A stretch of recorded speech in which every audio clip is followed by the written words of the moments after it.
زما عزتمند الله جل شانه زمونږ استاد د ټولو باره کې یو فیصله کړې ده، كل نفس ذائقة الموت فلن تجد لسنة الله تبديلا ولن تجد لسنة الله تحويلا. الله تعالی وی زما دا فیصله نو څوک ختمولی شي او نه څوک بدلولی شي. ختمول او بدلول دا غټه خبره ده. لكل امة اجل فاذا جاء اجلهم لا يستاخرون ساعة ولا يستقدمون. الله تعالی وی د یو لحظې د پاره پکې څوک مخکیوالی رستوالی کولی نشي، او دا د الله تعالی فیصله ده. په داسې موقع موږ یو کلمه وایو انا لله و انا الیه راجعون. تاسو وایې که نه وایې؟ دا څه شی دی؟ دا ذکر دی که تلاوت دی که دعا ده؟ دا انا لله و انا الیه راجعون دا بنیادی طور عقیده ده.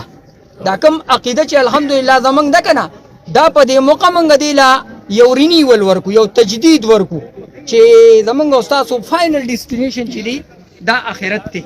د هغې دپاره الله تعالی دا روح د یو سپیسیفیک ټیم دپاره دنیا ته راولېږه. دی چې دلته دا خپل ټیم پوره کړي نو دی به واپس خپل مقام ته ځان رسوي.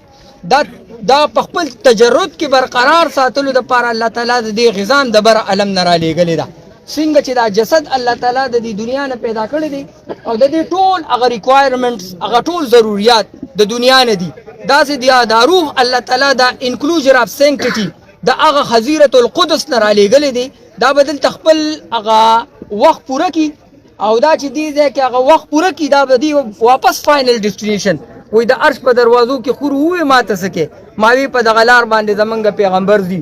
نو زمونږ دا روح به انشاءالله د دې دنیا کې چې دا لږ وخت تیر کړي دا به واپس خپل هغه بالا عالم ته ځي. خو د هغې دپاره دلته د یو اصولو لاندې د زندګۍ تېرولو الله تعالی حکم کړی دی چې هغه اصول موږ او تاسو خپل کړو.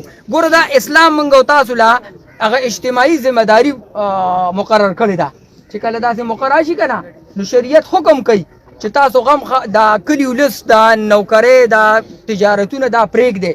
دا کومه حادثه چې په دې کور راغلې ده، په دې زوی راغلې ده، په دې کور والا راغلې ده، په دې پلار راغلی ده، دا دې په یوازې برداشت کولی نشي. دا د شریعت حکم دی. دې ته وایي کلیکټیو ریسپانسیبلیټي اف مسلم امه. دا د مسلمان هغه اجتماعي ذمهداري ده. خو بس دا بنیادي یو ټکي درته وایم، موږ او تاسو که دلته یو ورځ تېرو که 2 ورځې تېرو که 3 ورځې تېرو نو په قیامت کې به د الله تعالی په عدالت کې زمونږ د دې یو مقدمه روانې.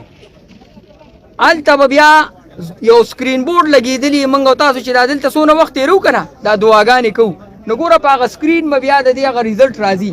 نو دا دی چې موږ او تاسو لاس اوچت کوو لاس ښکته کوو هغه سکرین باندې 0 رانشي. خبرې مقصد باندې پوه شوې که نه چې موږ او تاسو په دې کې الله تعالی ته متوجه شو. دعا 6 شرطه غواړي. ګوره که نن موږ او تاسو دلته متوجه شو په اخلاص په سنجیدګۍ سره موږ دې ته دعا وکړه نو سبا به موږ له هم خلک راشي او موږ ته به سنجیده شي. او که نه صرف هغه شومنټ هغه رسم رواج هم ته جوړ کړل، صرف هغه ازرې لګول هم ته جوړ شو نو دا به بیا زمونږ دپاره د آخرت نقصاني. نو الله تعالی یو مقرره کړې ده د دنیا د زندګي، په دې کې موږ او تاسو خپل رب سره تعلق قایم کړو. ځکه اوس دلته به تپوس کېږي من ربک ما دینک او من نبیک او ما دینک. نو دغې رب سره زمونږ او ستاسو تعلق قایم شي. اوس ګوره موږ د مازدیګر لمونځ به کوو که نه، په یو رکعت کې څو کرته د رب ذکر دی؟ 11 کرته په یو رکعت کې دی. نو په 4 رکعته کې څو کرته؟ 44 کرته. اوس موږ صرف ګورې ژبې ته دغه مونځ کولی دي، زمونږ قلب او دماغ په خپل کلي ولس کې لګیا وي. نو دغې رب سره زمونږ او ستاسو په هره لحظه کې ربط قایم شي. ګوره چې په مونځ کې موږ او تاسو خپل رب سره قلب او دماغ کې تعلق قایم نه کړو نو داسې به کوم ځای وي چې هغه ځای کې موږ او تاسو د خپل رب سره دغه اوس 3 تپوسونه کېږي. کم من ربک ما دینک او من نبیک.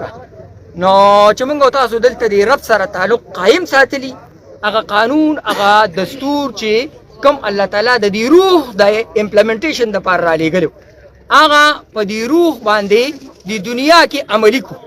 آخرت کې بیا داسې زندگی الله تعالی را کړې ده ما لا عین رأت ولا اذن سمعت ولا خطر على قلب بشر. الله تعالی وایي داسې زندگی مې دله تیاره کړې ده، لا سترګو لیدلې نه ده، لا غوږونو اورېدلې نه ده، لا چا په خوا خاطر کې تېره شوې نه ده. نو څنګه مولانا صاحب ووایي وإذا قال جیرانک قد احسنت فاحسنت، دا پیمانه ده.